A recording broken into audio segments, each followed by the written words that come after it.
ধানের জমি থেকে উদ্ধার বিষধর সাপ। রবিবার বিকেল নাগাদ চাঞ্চল্যের সৃষ্টি হয় মালদার গাজলের তুলসীডাঙ্গা নয়ার বাজার এলাকায়।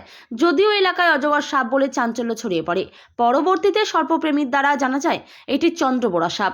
জানা গেছে নয়া বাজার এলাকার বাসিন্দা সুকুমার সিংহের জমিতে ধান কাটতে যায় কয়েকজন শ্রমিক।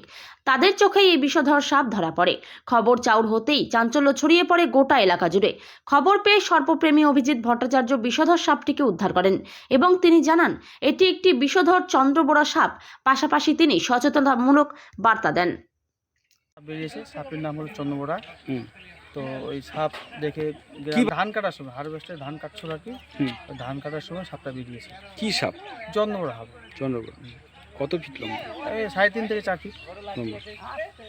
তো কি হ্যাঁ, অবশ্য চাঞ্চল্য ছড়িয়ে পড়েছে, আতঙ্ক? হ্যাঁ, আতঙ্ক হয়ে পড়েছে সবাই গ্রামবাসী আর কি। কারণ চন্দ্রবোরা সাপ তো কাটলে 100 বলে ছবি। তো বলছি না, এটা কি আদৌ আগে দেখা গেছে? না, আগে দেখা যায়নি, এই প্রথম। তা কি আপাতত বস্তাবন্দি করে রাখা হয়েছে।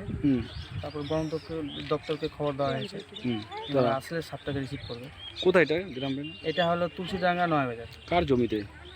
সুকুমার সিংহ ধানের জমি। আপনার নাম? আমার নাম রাজেন বসাক, বাড়ি গাজল। ডাঙ্গা নয়া বাজার। এখান থেকে আমাদেরকে এক ভাই ফোন করেছিল, বা ফোন করে যে ফোন করেছিল সে সাপটাকে চিনতো। তো সেই বলল যে এখানে হয়তো চন্দ্রবোরা, না হলে অজগর একটা ধরা পড়েছে, আমরা বস্তাবন্দি করে রেখেছি। তা আমি তখনই বললাম যে আমাদের এখানে অজগর পাওয়া যায় না, তাহলে সেটা চন্দ্রবোরাই আছে, তোমরা বস্তায় যখন ভরে রেখেছো তো ডিস্টেন্সটা মেনটেন করে রাখো, আমরা আসছি। এই আমাদের সাথে কথা। তারপরে তো এখানে এসে সব জানতে পারলাম কীভাবে কী হয়েছে। তো ওনাদেরকে একটু সচেতন করে দেওয়া হলো যে সাপ যেন যদি না চেনে, তাহলে যেন সাপের কাছাকাছি ওনারা না যান। তো আমরা আছি, আমরা কোনো রকম চার্জেস নিই না। আমাদেরকে ফোন করলে আমরা যত তাড়াতাড়ি পারি এসে রেস্কিউ করে নিয়ে যাওয়ার চেষ্টা করি। আপনার নাম? আমার নাম অভিজিৎ ভট্টাচার্য। ক্ষতিকারক প্লাস্টিকের ক্যারিব্যাগ বর্জনের নির্দেশ দিয়েছে সরকার। চারিদিকে চলছে সচেতনতামূলক প্রচার কর্মসূচি। রায়গঞ্জেও তার ব্যতিক্রম নেই। ক্ষতিকারক প্লাস্টিক পরিবেশকে চরমভাবে দূষিত করছে। এর থেকে নিস্তার চাই। তাহলে উপায় কি?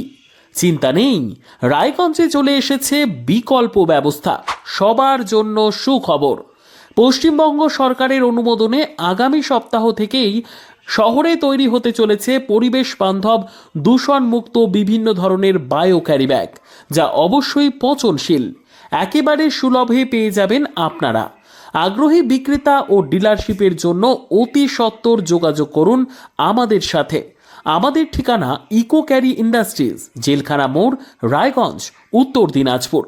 আমাদের মোবাইল নম্বর 7001178352 অথবা 9434171272 অথবা 8250161082 অথবা 9800217806।